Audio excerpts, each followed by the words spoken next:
right, this portion, which has many different topics, because we could go through all of the different Torah laws and discuss them individually and be here forever, because there's more in this portion than any other portion. But we're going to talk about relationship, not only human relationship, but relationship with animals. Now, I believe that Moses reaches the heart of the details of our covenant with God in this portion. There are 74 commands here, more than any other portion.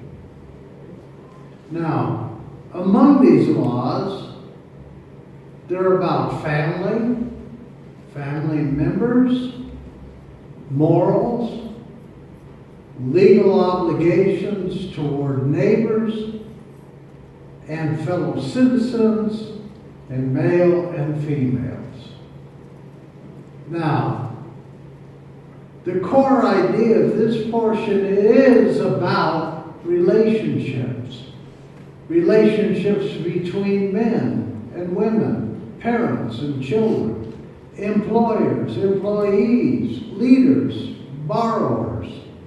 It is also about relationship between humans and animals.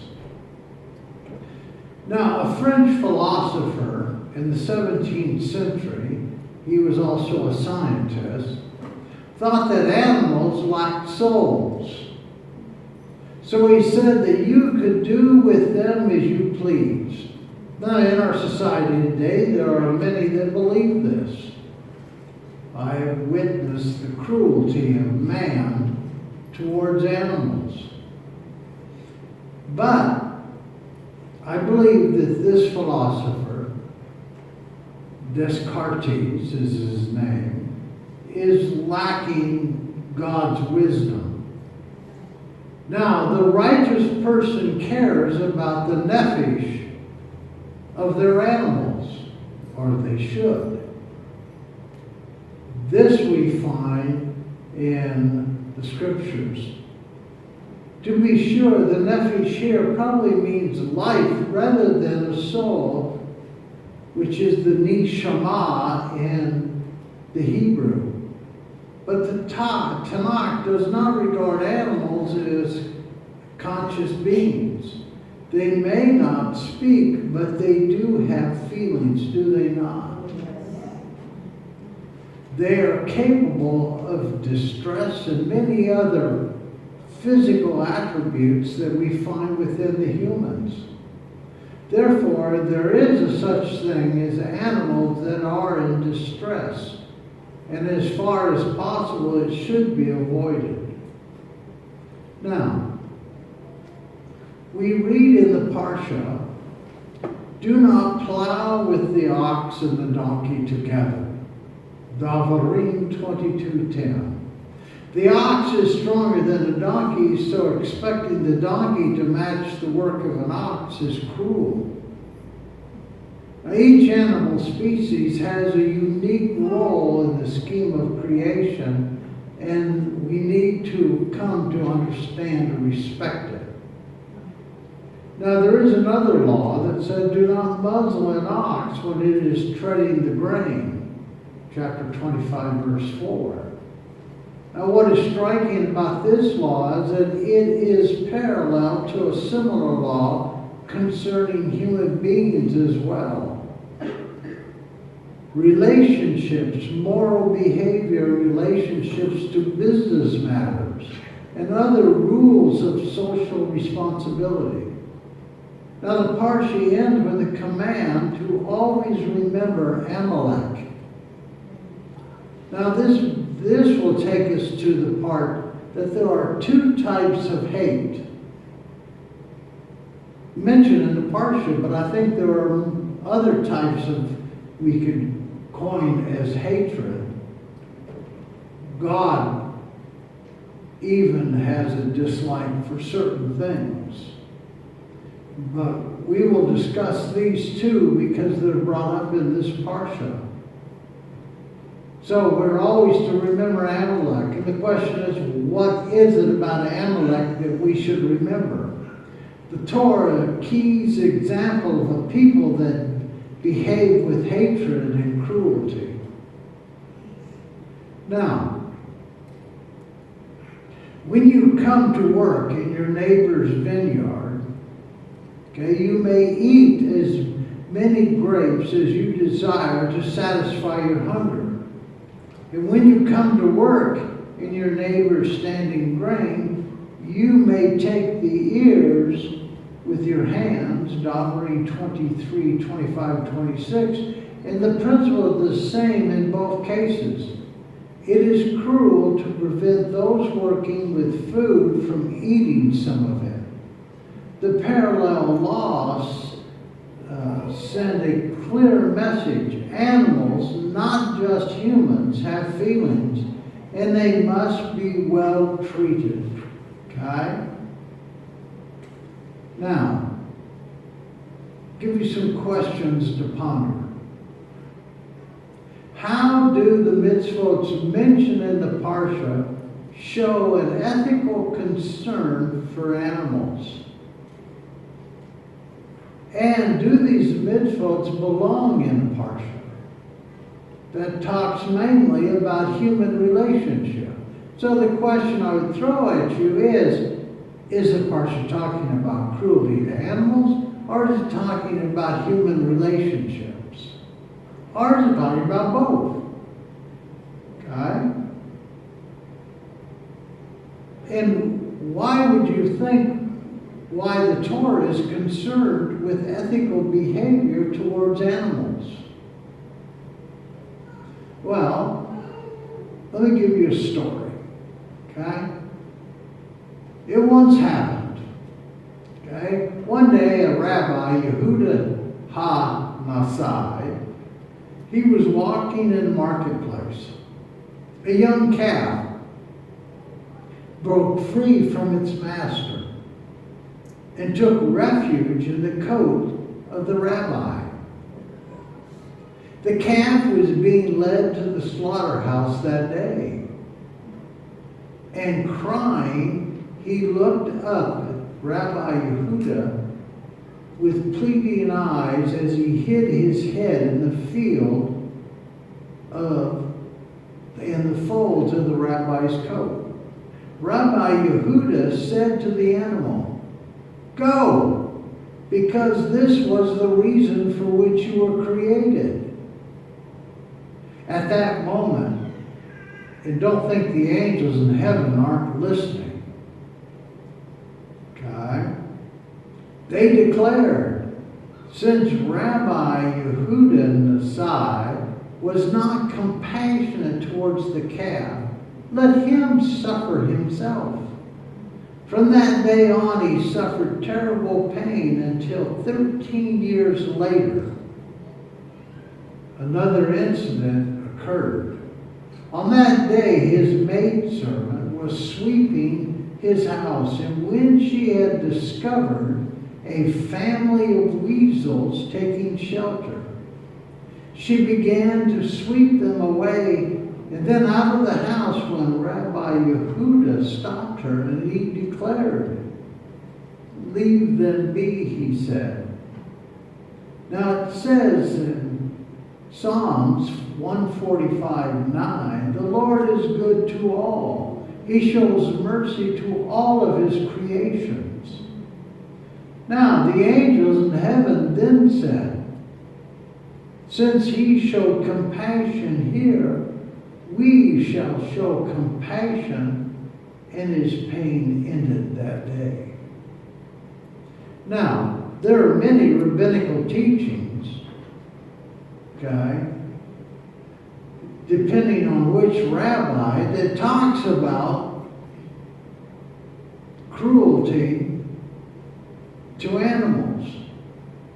But is it really about animals that we should be mainly concerned? Now, Rambam adopts a view if the reason for sending the mother bird away, and we should all know the story of the mother bird. You send the mother bird away before you take the eggs or the young. Okay? And have compassion towards the animals. Then in consistency, God should have forbidden killing animals for food. The law, therefore, should be understood as a decree that we cannot understand rationally. It has nothing to do with compassion, human or divine.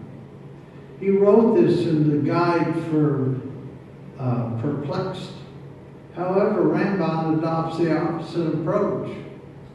Therefore, he rejects the very notion that there are commands without reason. Every command has reason. Okay? And we need to come to understand from God's perspective the reasons for why He gave us the laws that govern us in the world. Now,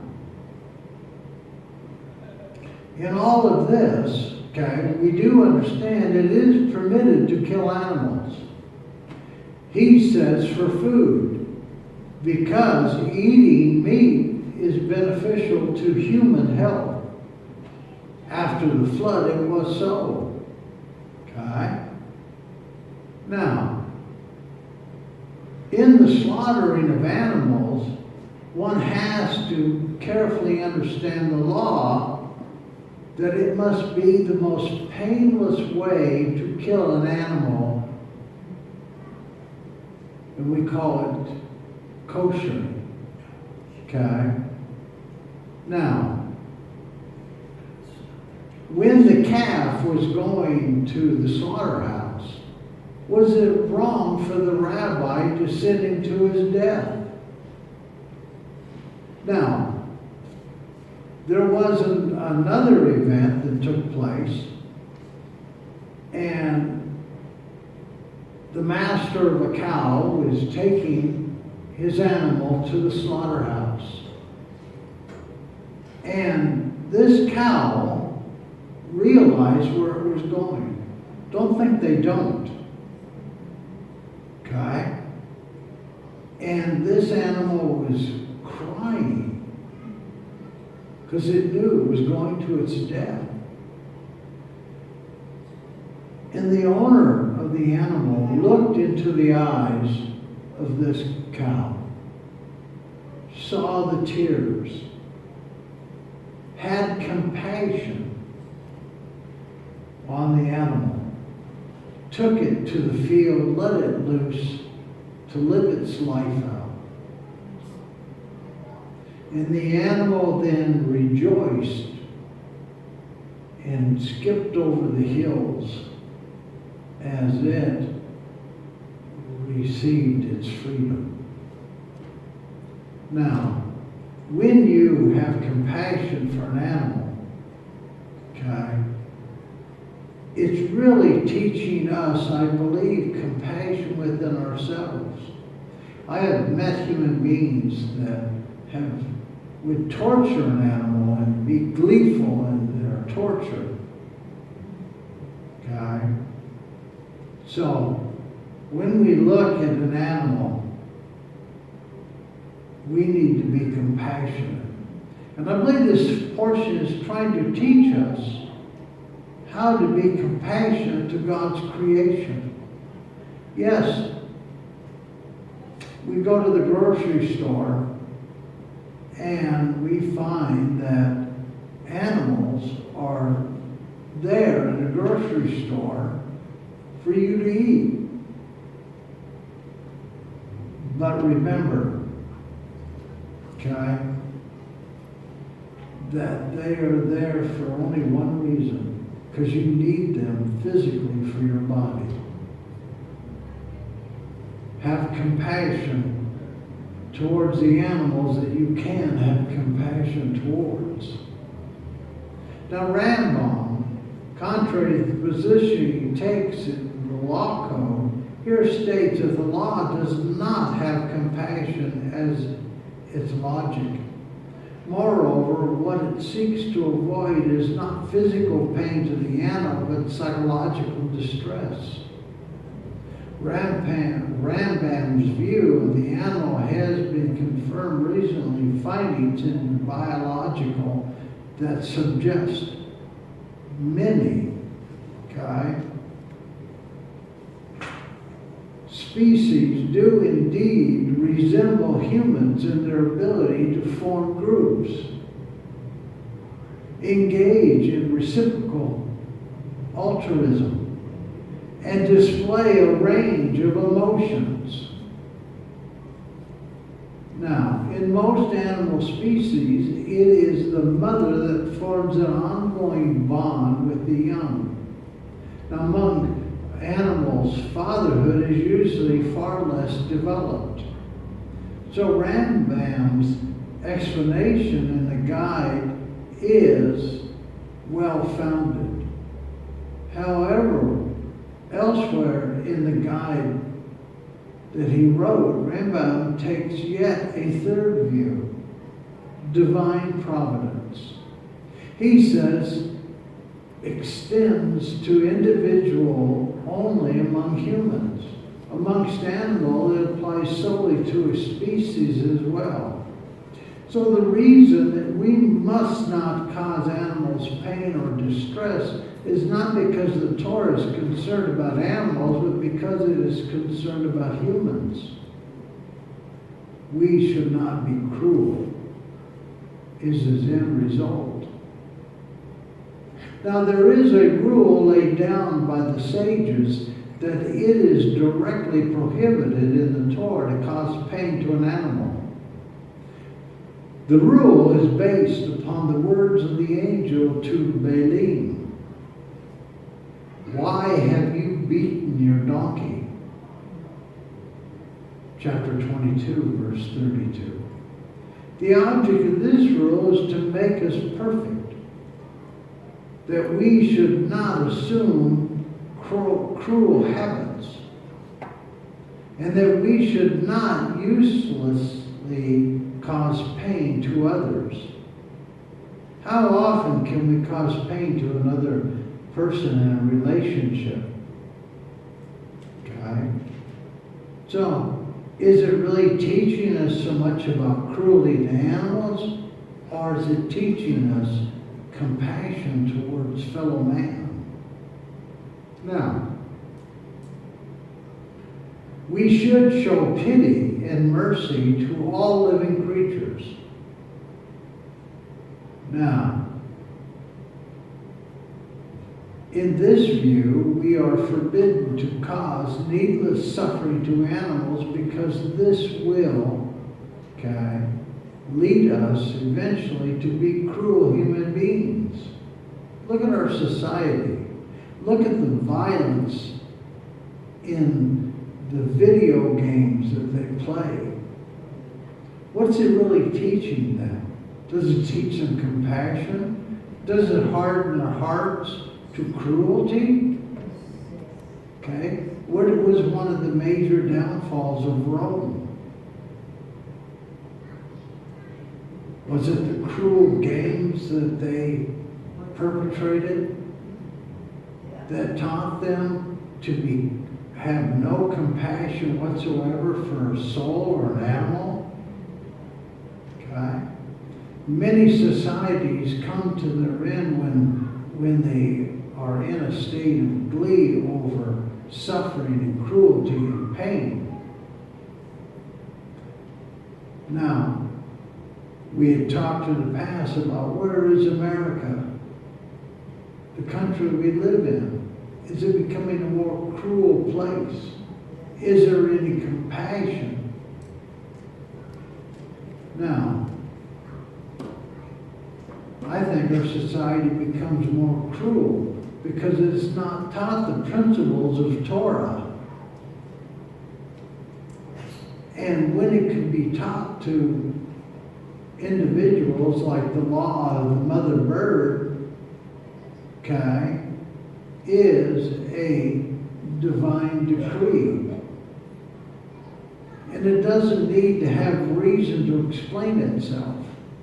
God said it, we should do it. Why? Well, in the case of the mother bird, it is to spare the mother from emotional pain. You ought to see, we had 2 stellar jays, mother and father. Somehow their baby got out. And he wasn't big enough to fly, but he got into our courtyard. And it was quite interesting how they hovered around this baby, trying to get it back to the nest. Now, a stellar jay is a kind of a crow-looking, blue-winged bird. They live at the base of a tree.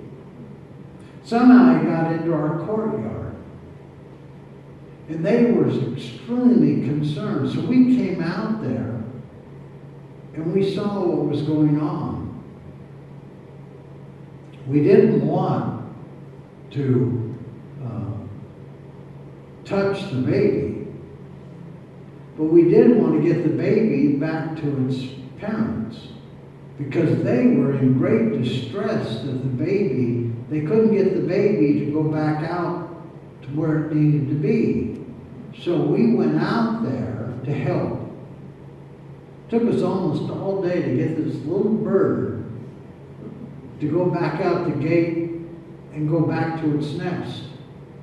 But the mother and the father flew up into the trees and watched every move we made. Finally, we got the baby bird over to the gate, out the gate, and prodded it back to the nest. And you should have heard the verbal lacking that this little bird got when it got back to its nest. To a large degree, have a soul and have compassion and distress and many other emotions that human beings have.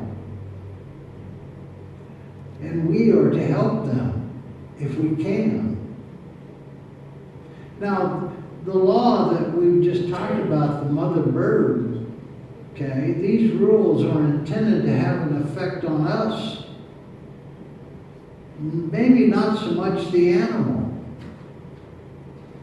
but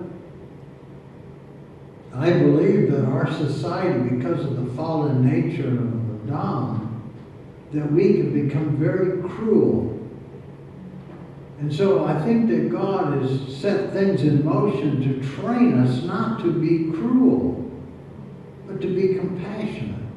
And if we can be compassionate to an animal, we can be compassionate to one another, can we not? So if these are true,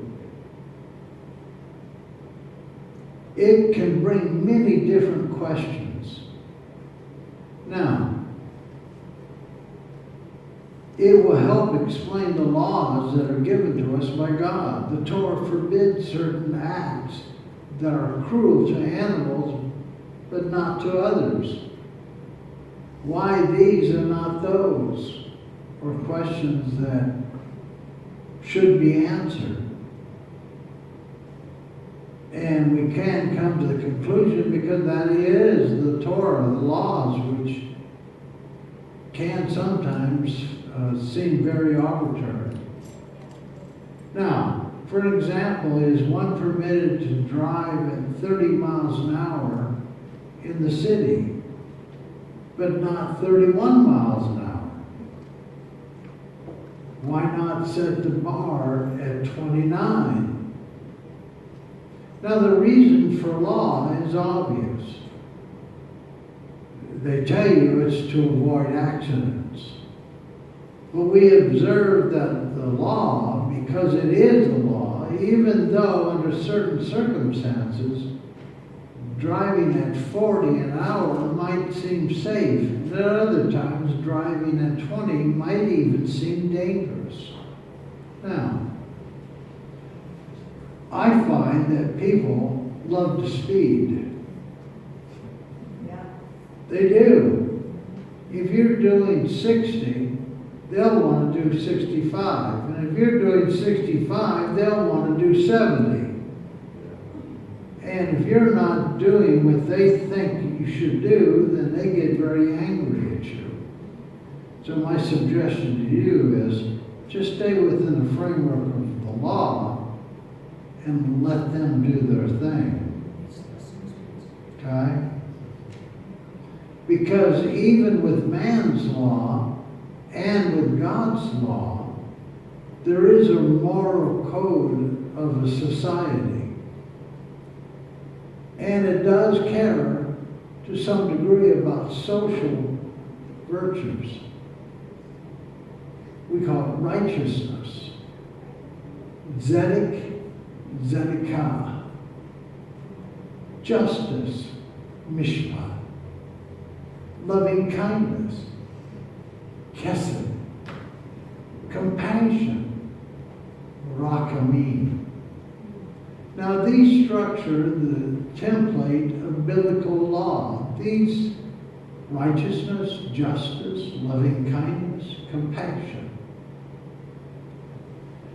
which covers all aspects of life in society, its economy, its welfare system, its education, family life,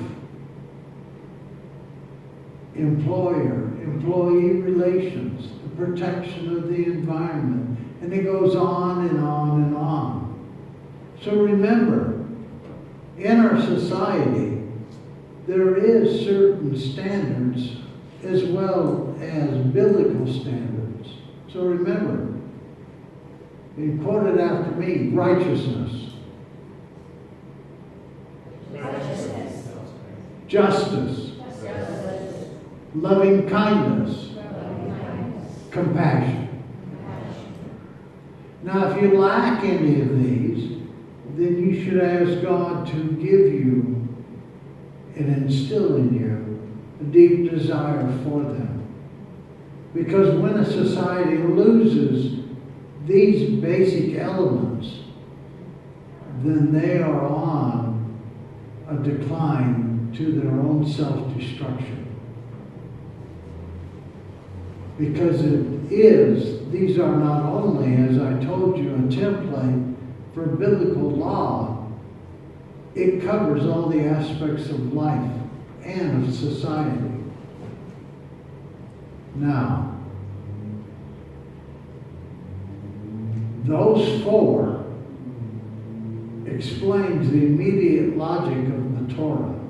It exists to prevent needless suffering not only to animals, because they too feel physical pain, and sometimes even emotional distress as well. Now, the third view sets the law in a larger perspective.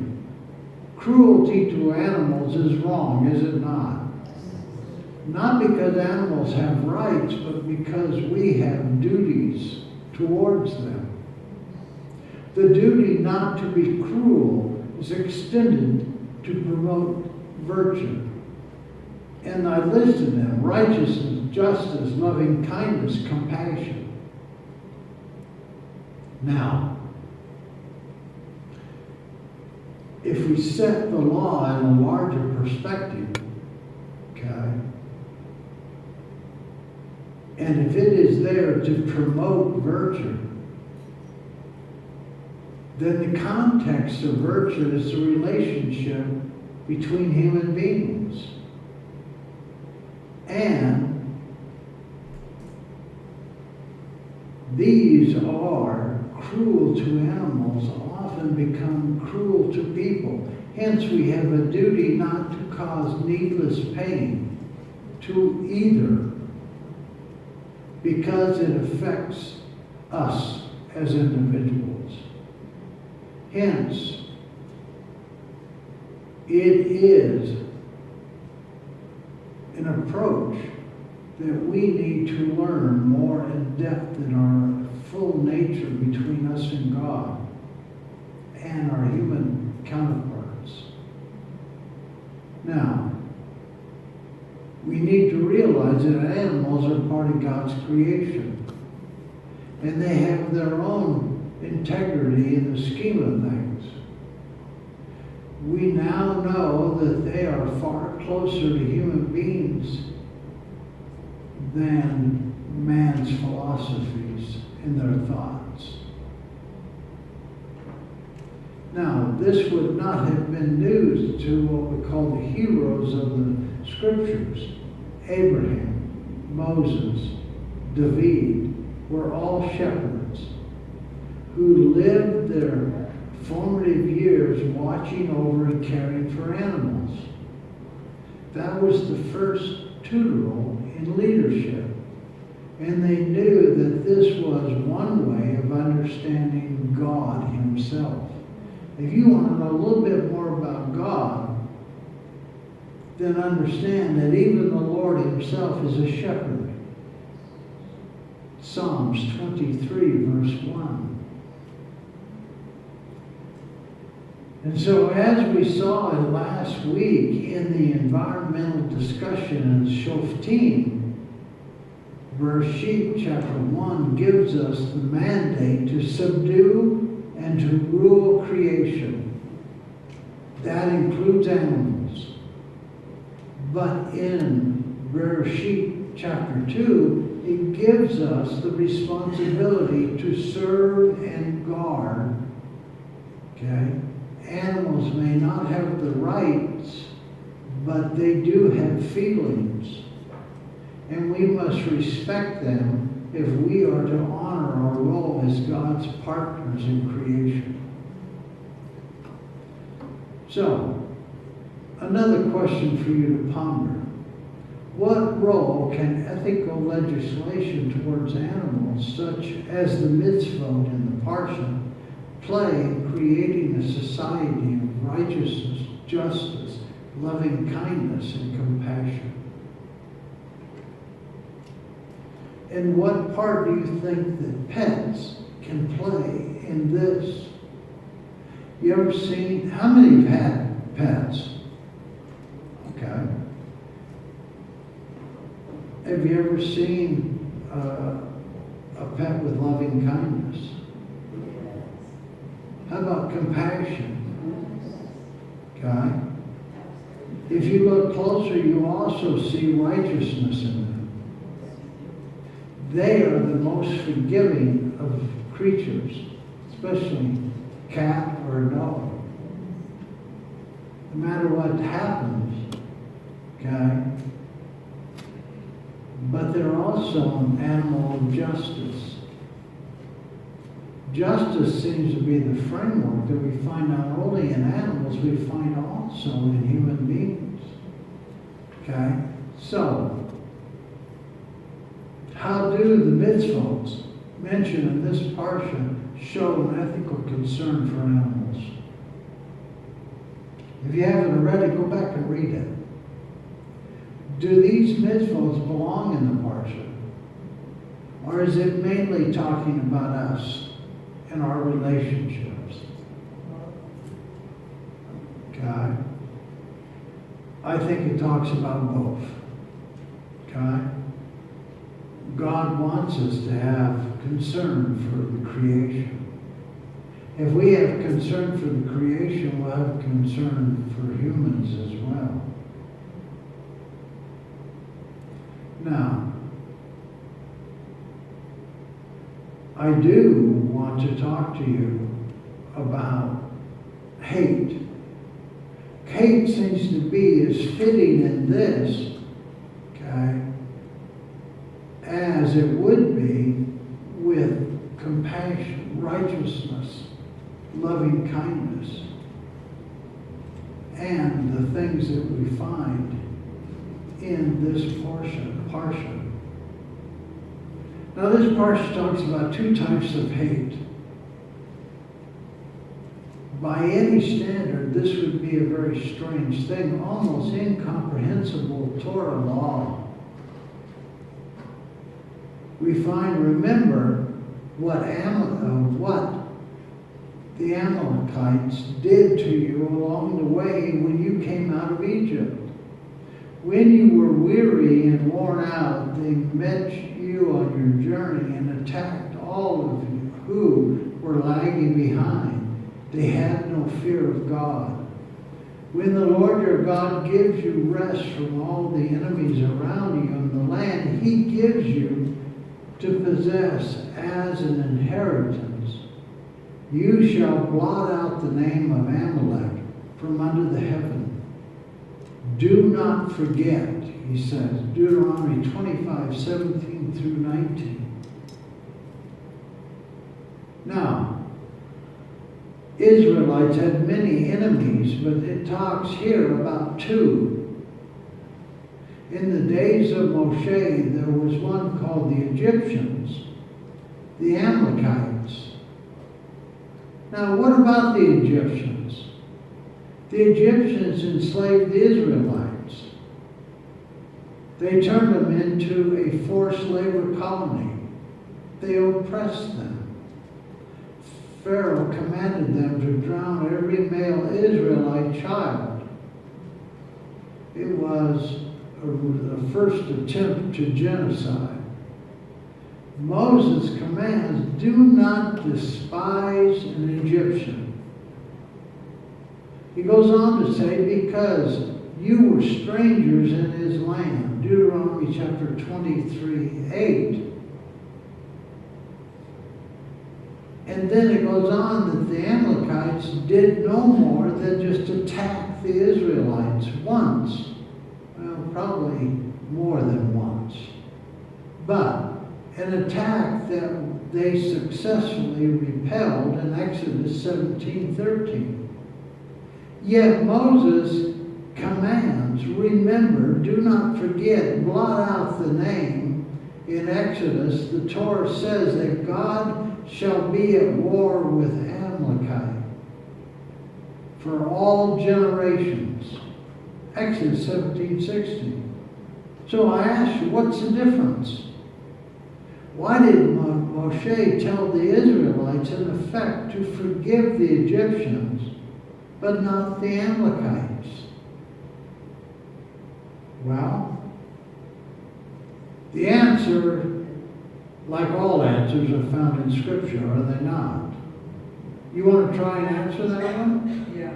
All right, go ahead, LaDonna. The nature of the Amalekite is such as in Scripture describes of men being just as brute beasts of the field. And so this is how it ties to what you're talking about, animals and cruelty and such.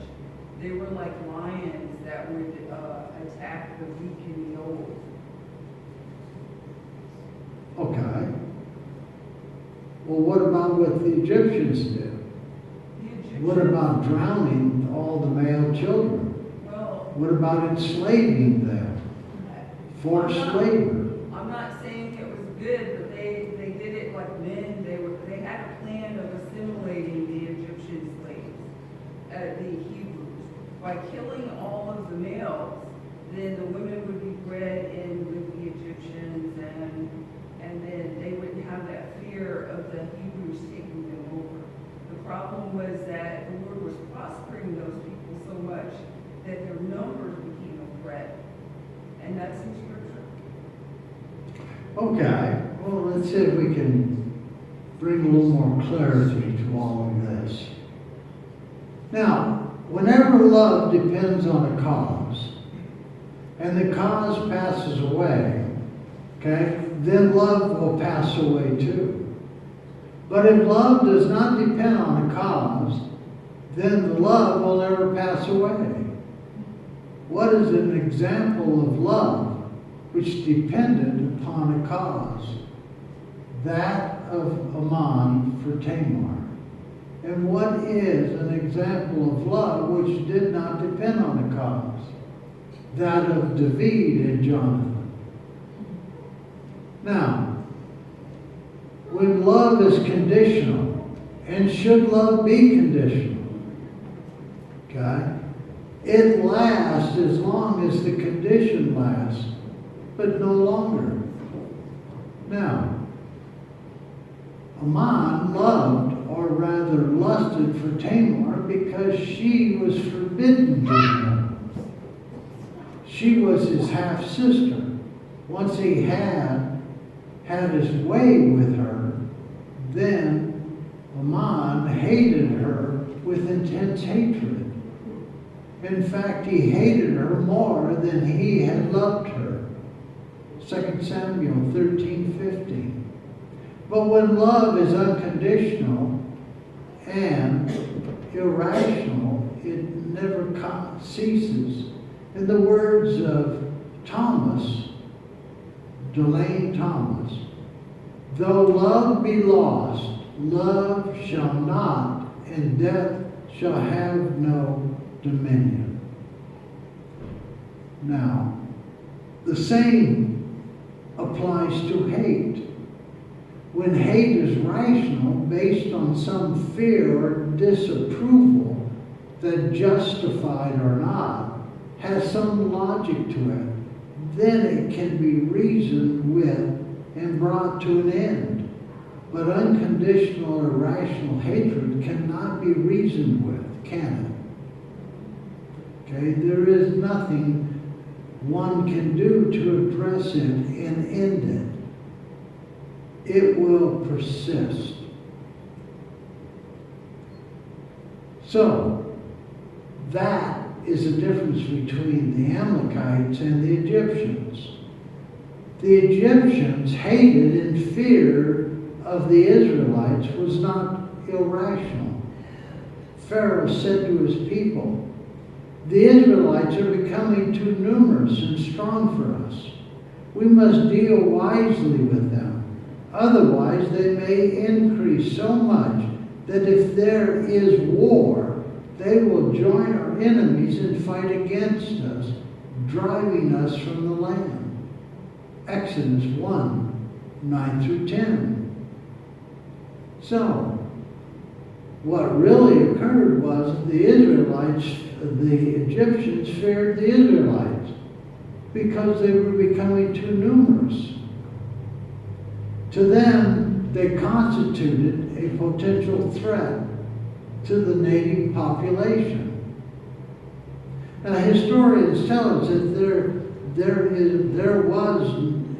that this was not groundless. Egypt had already suffered from one invasion of outsiders, okay, and Asiatic people with Canaanite names and beliefs, who took over the Nile Delta during the second intermediate period of the Egyptians of Egypt during the time of the pharaohs. Eventually, they were expelled. Okay? Now, Egypt and all traces of their occupation were erased, but the memory persisted. It was not rational for Egyptians to fear that the Hebrews were another such population. They feared the Israelites because they were strong. Now, there is a difference between rational and justified. The Egyptians' fear was in this case certainly unjustified. The Israelites did not want to take over Egypt. To the contrary, they would have preferred to just get up and leave. Not every rational emotion is justified. It is not irrational to feel fear of flying after the report of a major air disaster, despite the fact that statistically it is more dangerous to drive a car than to be a passenger in a plane. The point is simple, that rationally but unjustified emotions can, in principle, be cured through reasoning. Now, with Amalekites, it was the opposite. They attacked the Israelites when they were weary and weak. They focused their assault on those who were lagging behind. Those who were weak and lagging possessed no danger to them. This was irrational. This was groundless hatred. You know that the land that they attacked them, the Amalekites came from another place and just arbitrarily attacked the Israelites. They weren't crossing their land. Okay? With the national hatred, it is possible to reason. Besides, there was no reason for the Egyptians to fear the Israelites anymore. They had left. They were no longer a threat. But with irrational hate, it is impossible to reason. We find this in the world today. Now, it has no cause. It has no logic. Therefore, it may never go away. The problem between the Palestinians and Israel, it's a hatred without logic or reasoning. And it won't go away. And there isn't a cure to it because they don't want a cure. Now, irrational hatred is a durable and persistent as irrational love. The hatred symbolized by Amalekite lasts for all generations. All one can do is to remember and not forget, and to be constantly vigilant, and to fight it whenever and wherever it appears. Now, there is a such thing as rational xenophobia, fear and a hate of foreigners, the stranger, the one not like us. In what we call the hunter-gatherer stages of humanity, it was vital to distinguish between members of your tribe and those of another tribe.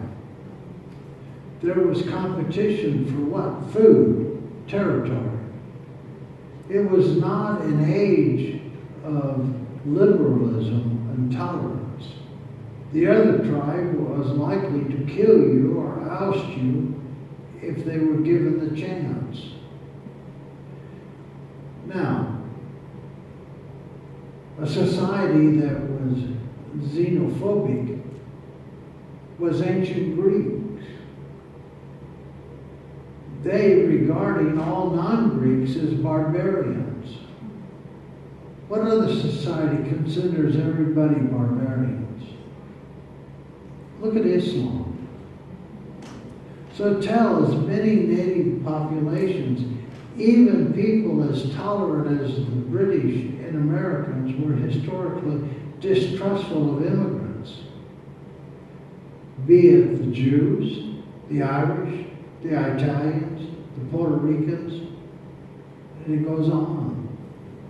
Now for some, this remains the cause of many things today.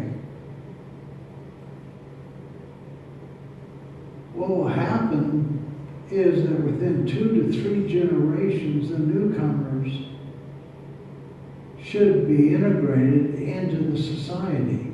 Like in Israel, what happens when they bring in a person into their society? How many generations and then they become like the society? How many? 10. It's actually 10 generations. And you won't be able to tell the difference of them and an Israelite. Now, what's happening in America today? People used to come to America and they became like an American. Now, we have divisions. We have people saying, no, I want to speak my own language. I want my own culture. Okay? I want this, I want that. And now our society is catering to all this, and there is no integration. And our society is beginning to fragment over it. Now, why does there need to be integration? Well, because then they can contribute to the national economy. They'll begin to add to the society a richness and brings a variety to the culture. When an emotion like fear of immigrants is rational but unjustified, eventually it declines and it will disappear in the society. We find this happen with anti-Semitism. Now, anti-Semitism is different from xenophobic. It is the paradigm cause of irrational hatred. In the Middle Ages, Jews were accused of poisoning wells, spreading the plague, the Black Plague. Okay? And in one of the most absurd claims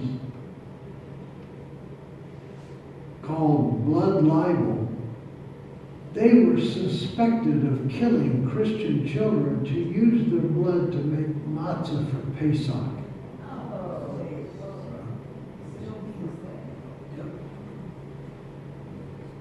This is self-evidently impossible, but they did not stop people from believing it. Okay?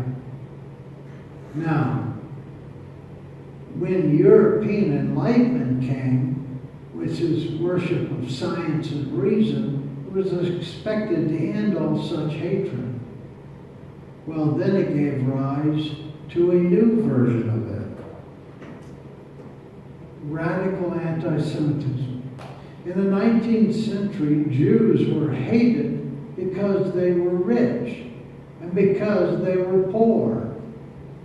Well, is there non-Jews that are rich and non-Jews that are poor? Okay? Because they were capitalists and because they were communists.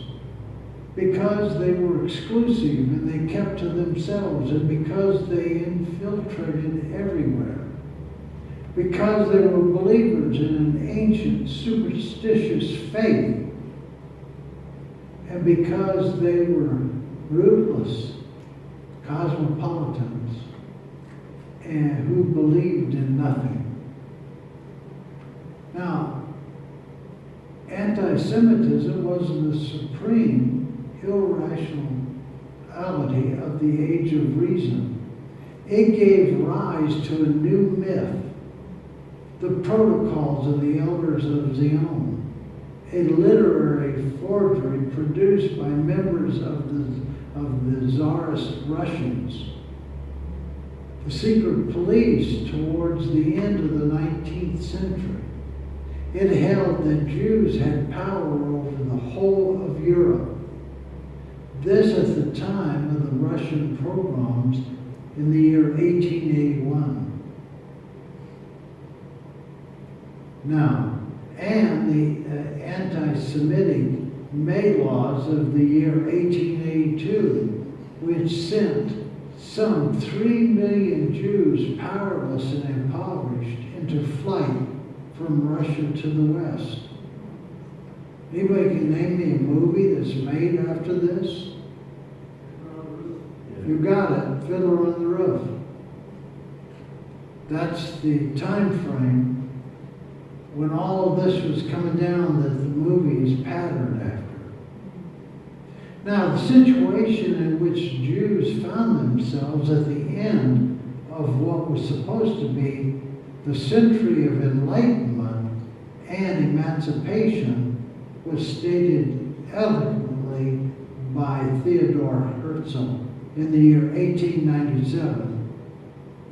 We have sincerely tried everything to merge with the national communities in which we live, seeking only to preserve the faith of our fathers. It is not permitted us In vain are we loyal patriots, sometimes super loyal. In vain do we make the same sacrifices of life and property as a fellow citizen. In our native lands, where we have lived for centuries, we are still decried as aliens, often by men whose ancestors had not yet come at a time when Jewish sighs had long been heard in the country. If we were left in peace, but I think that we shall not be left in peace, he stated. Okay? Now, this was deeply shocking to Herzl. And it should be no less shocking to us with the return of anti-Semitism to large parts of the world today, especially the Middle East and even in Europe. Within the living memories of the Holocaust, yet the Torah tells us irrational hate does not die. Not all hostility to Jews or to Israel or to a Jewish state is irrational. And where it is not, it can be reasoned with. God says, let us sit down and reason together. But remember, sometimes hatred can be irrational. Some of it, even today, is a repeat of the myths of the past, from the blood libel to the protocols. All we can do is to remember and not forget, confront it, and defend ourselves against it. Amalek does not die, but neither does the Jewish people. Attacked so many times over the centuries, remember, it still lives. It gives testimony to the victory of God, the God of love, over myth and the madness of hatred. Now, because we still live as a people, we give testimony to the victory of God. And we can overcome myth and the madness of hatred by reasoning. When it's irrational, then we need to deal with it. But if it is rational, then we need to talk and communicate. And remember the words of Yeshua. Love the Lord thy God with all your heart, and to love your neighbor as yourself. If we do this, then we will show forth the God of creation to all mankind. And we can become that people which is called the Church of Philadelphia. The Church of Brotherly Love. And if we do that, then we can overcome a lot of hatred in the world. Now, do you remember the 4 things that I mentioned? Anybody? What are they? One's righteousness. Compassion. Huh? Compassion. Compassion, that's the last one. Justice. Okay, what's the other one? Justice. Justice. And what's the next one? Loving kindness. Loving kindness. Okay? Those are the 4 things that should make up a believer. We should be compassionate. We should be righteous.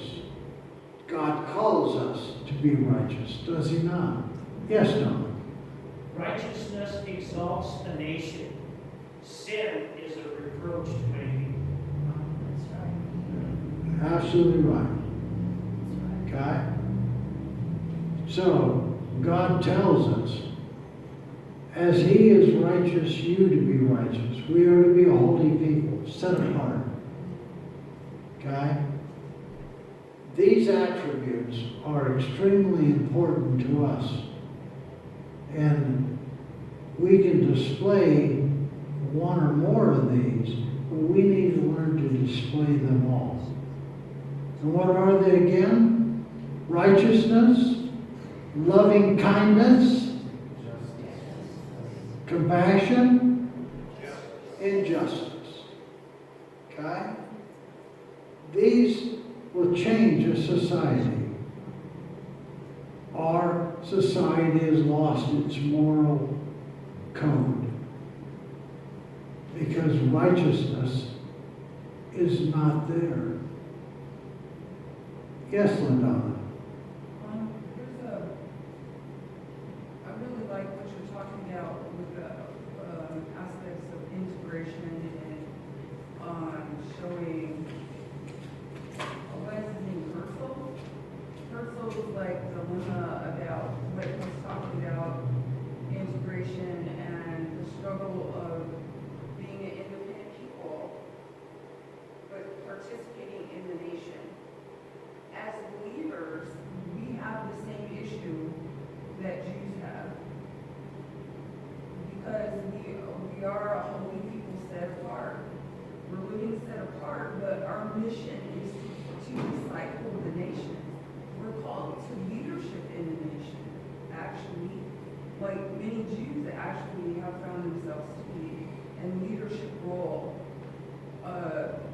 That's a blessing aspect of the Lord. You see, like the Josephs. I think even Rambam himself in his life, he was a very administrative, top statesman type person. My point is,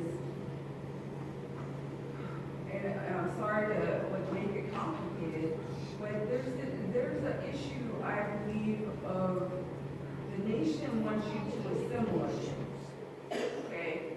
And there's a difference between assimilation and integration. With integration, we have or we reserve our identity as sanctified, holy people. But if we dare let ourselves be assimilated, we end up in an apostate, adulterous situation. And knowing the difference of the line between that is what every individual believer struggles with, what I see. Well, Herzl came to understand they tried everything. They tried living in the midst of the Gentiles. They gave them medicine. They gave them land. They gave them all kinds of things to integrate into the society. It didn't work. Okay, he finally realized, he said, we did everything we could to live with them, but it didn't work. They even thought that if they had their own land, that this would all go away. Right. Their own It didn't. Look what's happening in the Middle East right now. Okay?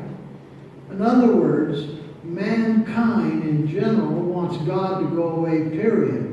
And the people of God do what? They are a light of the existence of God. Mankind hates God primarily, and they want him to go away. God is not going to go away. That's why God created people, set them apart, made them particular. Okay? And gave them laws. Why? Mankind needs a moral compass. Okay? Needs direction. Needs righteousness. needs compassion, needs justice, needs loving kindness, needs all these attributes, and without them, they will nothing more than collapse into a mass of hating each other. Why do you think we have wars and rumors of wars and genocide and Holocaust and all these other things just on? You touched on this today, and I think I need to share this. My grandmother came from Sweden in the early 1900s. She was one of 12, the only one in her family that ever came here. She saved 3 years to purchase a one-way ticket to come to the United States. When she got here, she studied so hard the citizenship exam that the examiner said, "What did you do? Did you swallow the Constitution?" And she got here, and none of her children, my uncle and my aunt, as well as my mother, she said, "We are in America. The language is English. We will not speak Swedish in this house." And they never did. And she was so thankful for the privilege of being able to come here. And we have forgotten that. See, America was a place that God made as a refuge, and mankind wants to make it something other than that. Okay? And we've talked about America in the past, about the covenant that was made between the men of faith that came here from the Mayflower to the Puritans, okay, to the Constitution that made America a place to where God was welcome.